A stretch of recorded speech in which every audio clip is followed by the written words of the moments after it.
예수님 이름으로 기도합니다. 아멘. 예수를 믿고 하나님의 자녀로 살아가는 우리는 하나님 은혜 가운데 쓰임 받기를 원하며 살아갑니다. 모두가 쓰임 받기를 원합니다. 하나님 앞에 정말 아름답게 하나님께서 우리의 삶을 통해서 일하실 것을 기대함으로 하나님을 바라보며 하나님 말씀 앞에 서죠. 그런데 하나님께서 우리에게 전혀 내가 원하는 방식이 아닌 전혀 새로운 방식으로 일을 하실 때가 있습니다. 가끔 당혹스러울 때가 있습니다. 하나님, 왜 하나님께서 이 일을 내게 맡기셨죠? 하나님, 꼭 이렇게 하셔야 됩니까? 라는 생각이 들 때가 있습니다. 그럴 때 말씀 앞에 순종하는 것이 참 쉽지 않습니다. 저 같은 경우에 개인적으로 하나님의 큰 은혜를 체험하고 내가 이 땅을 살아가면서 내게 주신 그 은혜대로 감사함으로 살아갈 수 있는 그 일이 어떤 일을 할 때 그런 일을 끊임없이 하나님의 뜻을 이룰 수 있을까 고민을 하는 가운데 제가 이렇게 말씀을 따라 살아가는 것이 가장 복된 삶이겠다라는 확신을 가지게 되었습니다. 저는 개인적으로 이렇게 어릴 때부터 신학을 할 생각으로 작정하고 신학교를 간 것이 아니었습니다. 직장생활을 하는 가운데 나름대로 꿈을 가지고 그 꿈을 이루기 위해서 정말 애를 썼습니다. 일하는 것도 참 재미있고 관계하는 것도 뭐 나쁘지 않았습니다. 그런데 그 가운데 제가 하루하루의 삶 속에서 오는 성취감, 또 그로 인해서 내 꿈에 조금 더 한 발자국 나아갈 수 있다는 기대감, 이런 것보다 내가 하나님 앞에, 하나님 말씀 앞에 설 때, 하나님의 말씀을 전할 때, 복음을 전할 때 그때가 더 행복했다라는 생각이 들면서 내가 과연 한 번뿐인 인생 하나님 앞에 의미 있는 삶을 살기 위해서 과연 어떤 삶이 가장 복될까라는 그런 질문을 가지고 고민하는 가운데 하나님께서 또 이렇게 인도해 주셨습니다. 그 가운데 순종하기란 결코 쉽지 않았습니다. 제가 선교사님을 통해서 큰 영향력을 많이 받았거든요. 그래서 복음 전할 때가 참 행복하다라는 그런 체험을 어릴 때부터 한 가운데 과연 내가 그걸 감당할 수 있을까라는 두려움과 함께 이게 과연 내가 걸어가야 될 길입니까? 라고 하나님 앞에 되묻기도 하고 빼보기도 하고 또 내 나름대로 하나님 앞에서 하나님 내가 이 정도 하면 어떻겠습니까? 라고 하면서 이렇게 이게 하나님 보시기에 아름다운 모습이 아니라 거래를 하고 있는 저 자신을 보게 되었습니다.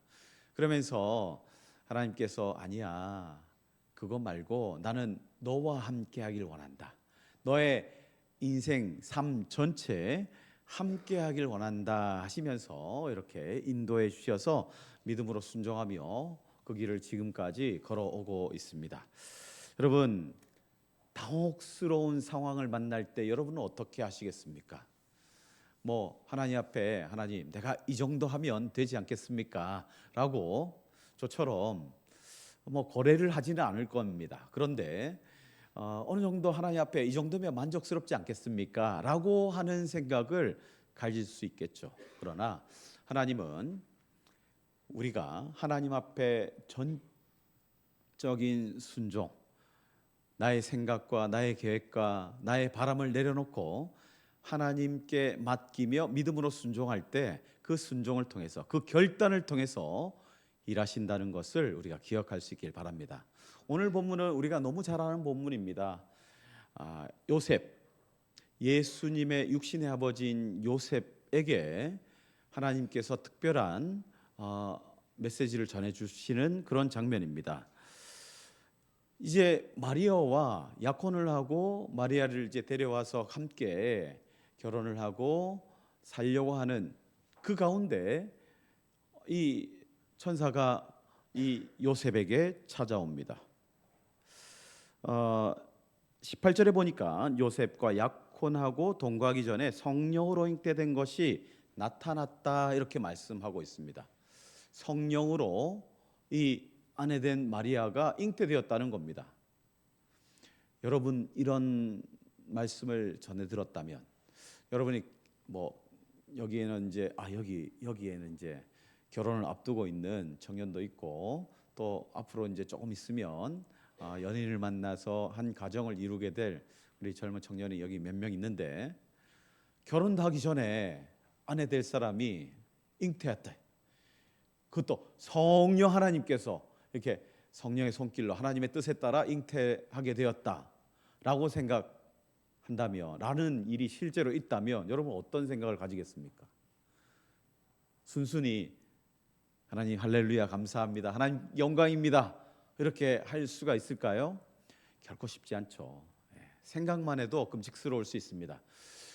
결혼하지 않은 여인이 잉태한 것, 여러분 이건 부정한 일로 이렇게 죽임당할 수 있는 그런 상황 가운데 처했던 것입니다.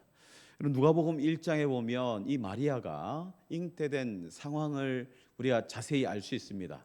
근데 마리아 같은 경우는 한번 생각해 보십시오. 마리아에게 하나님의 사자가 현몽해서 이런 일을 알려줬단 말이야. 그런 가운데 내가 남자를 알지 못하는데 내가 잉태하게 된다고? 하나님 이게 맞는 일일까요? 하나님 저는 못할 것 같은데요? 라고 한들 하나님께서 이렇게 그 여인에게 잉태하게 하셨단 말이야. 그러면 그 여인은 알 거예요. 마리아는 잘 알죠. 이거 분명히 내가 남자를 알지 못하는데 하나님께서 잉태하였고 잉태케 하였고 이 아들이 이름을 예수라 하고 자기 백성을 죄에서 구원할 구원자 메시아로 오신다.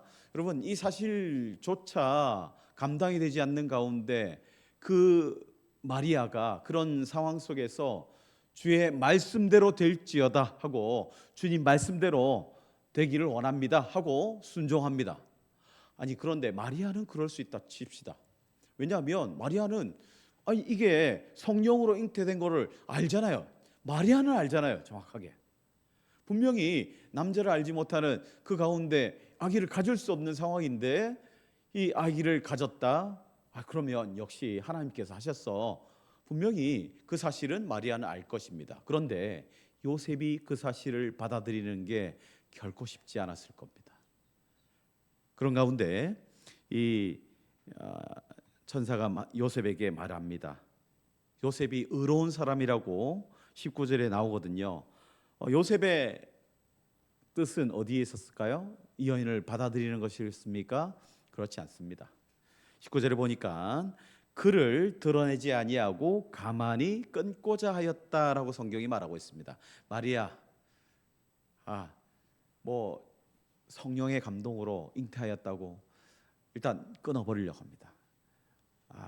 관계되지 않고 싶습니다. 왜냐하면 어떻게 그런 일이 일어날 수 있을까? 상상조차 할 수 없는 일 아니겠습니까?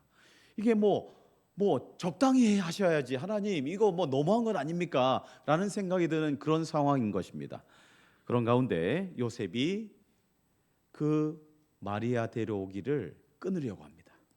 그런 가운데 주의 사자가 현몽하여 요셉에게 다시 한번 말하고 있습니다. 내 아내 마리아 데려오기를 무서워하지 말라. 그에게 잉태된 자는 성령으로 된 것이라 라고 말씀을 전하고 있습니다. 하나님의 뜻을 계시하고 있는 것을 보게 됩니다. 그러면서 아들을 낳을 것인데 그 이름을 예수라 하라 하면서 이는 그가 자기 백성을 그들의 죄에서 구원할 자이심이라 하니라 이렇게 말하고 있습니다. 그러면서 이사야 7장 말씀 7장 14절의 말씀을 이루시는 하나님의 뜻을 깨닫게 됩니다. 23절입니다. 보라 처녀가 잉태하여 아들을 낳을 것이요 그의 이름은 임마누엘이라 하리라. 여러분 이사야서 7장 말씀, 여러분 이스라엘 백성들은 이 율법에 대해서 너무나 잘 알고 있습니다. 그리고 하나님께서 계시한 이 율법 반드시 이루어 주실 줄 믿고 또 기대하면서 메시아의 오심을 고대하고 그 사실에 다 알고 있는 사실입니다. 그런 가운데 요셉에게 요셉아 너를 통해서 너의 가정을 통해서 메시아를 이 땅에 보낼 거야 라고 하는 말씀을 들었을 때 요셉이 얼마나 버겁겠습니까? 주님 왜 제가 신학교를 가야 할까요? 왜 제가 이 일을 해야 합니까? 왜 하나님 꼭 이렇게 하셔야 됩니까? 아니 이거 말고 다른 일은 없습니까? 제가 하고 싶은 일이 많은데 그 일을 통해서 하나님께 영광 올려드릴 수 있는데요. 이런 마음 우리 가시지 않아요? 모두가 일상 가운데 이런 생각들 다 한 번쯤 하시지 않습니까? 아니 그 사람을 내게 보내셔서 하나님 이 사람 나 말고 옆에 사람이 더 잘 케어할 것 같은데 하나님 그런데 아니야 네가 더 잘할 거야 하고 보내신단 말이에요. 그런데 그 사람이 쉽지 않단 말이에요. 너무나 버겁단 말이에요. 하나님 이거 안 될 것 같은데요. 저분에게 보내주시면 안 될까요? 저분이면 딱 맞을 것 같은데 이런 생각을 하게 됩니다. 근데 하나님은 우리의 생각과 우리의 방법과 우리의 계획을 뛰어넘으십니다. 어떻게 해야 됩니까? 정말 난감합니다. 여러분 그런 가운데 이도 저도 할 수 없는 상황 속에서 요셉이 결단합니다. 하나님, 내가 하나님 말씀 앞에 서겠습니다. 말씀 따르겠습니다. 라고 결단하는 것을 보게 됩니다. 요셉이 24절에 보니까 잠에서 깨어 일어나 주의 사자의 분부대로 행하여 그 아내를 데려왔다고 말하고 있습니다. 여러분 요셉의 마음으로 한번 이렇게 바꿔봐서 한번 생각을 해보십시오. 어떤 마음이 들까요? 나와 한 번도 동침하지 않은 여인, 내가 약혼만 했는데 그렇게 데려왔는데 점점 배가 불러오고 동침하지 않았는데 어떻게 해야 됩니까? 사람들은 그 사실을 믿을까요? 믿지 않죠. 저 가정을 이뤘기에 배가 부른 건 뭐 당연한 일이지 라고 생각할 수 있겠죠. 그러나 마리아와 요셉은 압니다. 나 분명히 저 여인과 동침하지 않았는데. 마리아는 더더욱 속탈 것입니다. 아니 나도 남자를 알지 못하는 가운데 성령 하나님께서 내게 잉태케 하였는데 하나님 어쩌란 말입니까? 라는 생각이 들지 않습니까? 정말 이건 뭐 가슴이 타들어가는 것 같습니다. 남편이 받아들여 주지 않으면 이거 쉽지 않은 상황, 같이 데려왔단 말이에요. 그런 가운데 의심의 눈빛을, 의심의 마음을 저버릴 수 없는 그런 상황에 처한 것입니다. 그런 상황 속에서 이 여인을 받아들이는 것, 정말 하나님 왜 내게 이런 일이 일어나야 합니까? 라는 생각이 들지 않겠습니까? 여러분 충분히 그런 생각을 가질 수 있단 말입니다. 그런데 하나님은 그런 가운데 우리에게 순종을 요구하시더라는 겁니다. 하나님 이건 내 능력 밖입니다 라고 할 수 있을 것입니다. 뭐 그렇게 한다 한들 하나님께서 어떻게 하시겠습니까? 그런데 그 일을 행할 때 하나님의 일은 누구나가 원하고 바라고 기대합니다. 그런데 그 가운데 나의 순종을 요구하시는 겁니다. 나의 순종. 옆에 있는 사람 니만 순종 잘하면 돼. 훌륭하시니까 우리 장로님만 순종 잘하시면 되죠 라고 하는 것이 아니라 모두에게 하나님은 말씀하십니다. 네가 이 일을 보기 원하느냐? 순종하여라. 같이 순종하여라. 그리고 공동체에 같이 말씀하십니다. 너희 교회가, 우리 교회가 하나님 앞에 순종해야 된다라고 알려주신다는 것입니다. 여러분 요셉이 참 대단합니다. 그 가운데 여인을 품습니다. 마리아를 품고 또 더 놀라운 것은 25절 한번 보실까요? 아들을 낳기까지 동침하지 아니하더니 낳음의 이름을 예수라 하니라. 하나님의 뜻을 완전히 이루기 위해서 요셉은 이 아내 마리아와 동침하지 않습니다.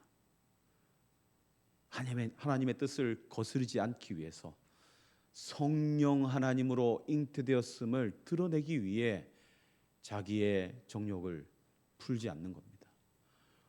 이게 얼마나 대단한 일입니까? 여러분 우리는 이 땅을 살아가면서 교회 안에서 교회 일을 하면서 하나님 앞에 하나님 내가 하나님의 뜻을 이루길 원합니다 라고 하면서 자기의 뜻을 이루기 위해서 일하는 분들이 참 많이 있거든요. 물론 하나님은 내 뜻을 그렇게 이루어 가십니다.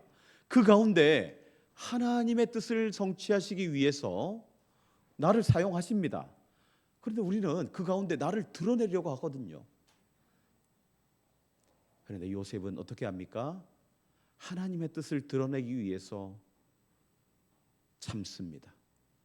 아이가 태어날 때까지 하나님의 그 성령의 일하심을, 성령의 행하심을, 하나님의 행하심을 드러내기 위해서 자기의 모든 소욕을 끊어버립니다. 하나님은 우리 가운데 이런 결단을 요구하시는 것입니다. 여러분, 우리 교회에서 이 에스더서를 지금 새벽마다 나누고 있는데요. 이 모르드게가 하만 앞에 절을 하지 않습니다. 여러 가지 이유가 있겠죠.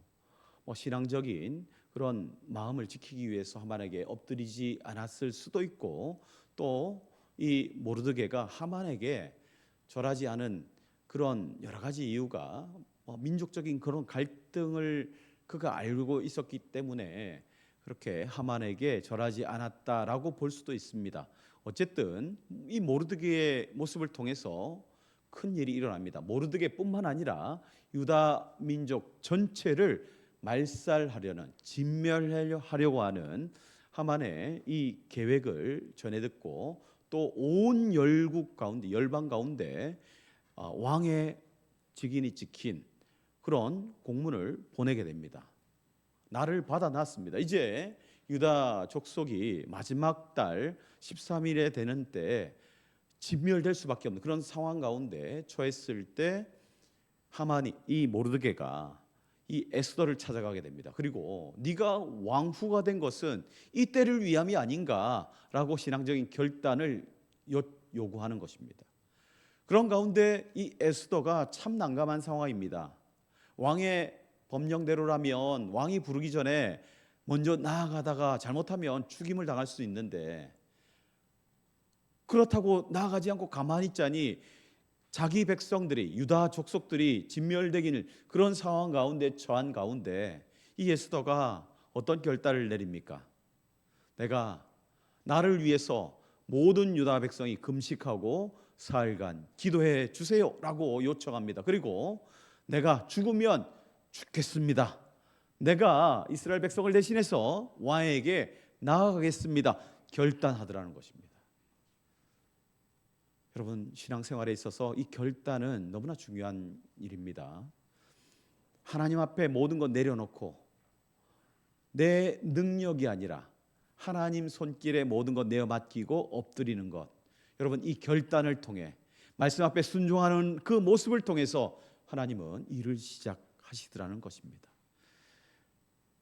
우리 가운데 결단을 요구하시는 하나님, 우리 가운데 큰 일을 행하실 때 나의 희생을 요구하시는 하나님, 나의 순종을 요구하시는 하나님, 그 가운데 희생과 섬김을 통해서 일하실 하나님을 기대하며 믿음으로 주님 앞에 설 수 있는 저와 여러분 되시길 바랍니다.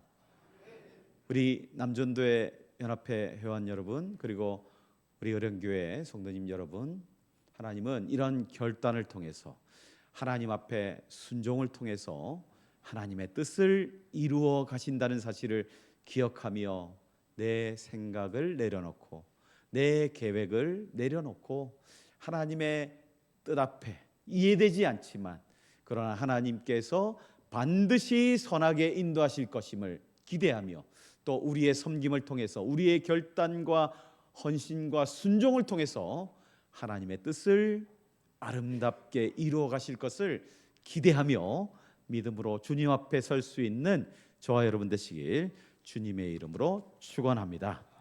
기도하시겠습니다.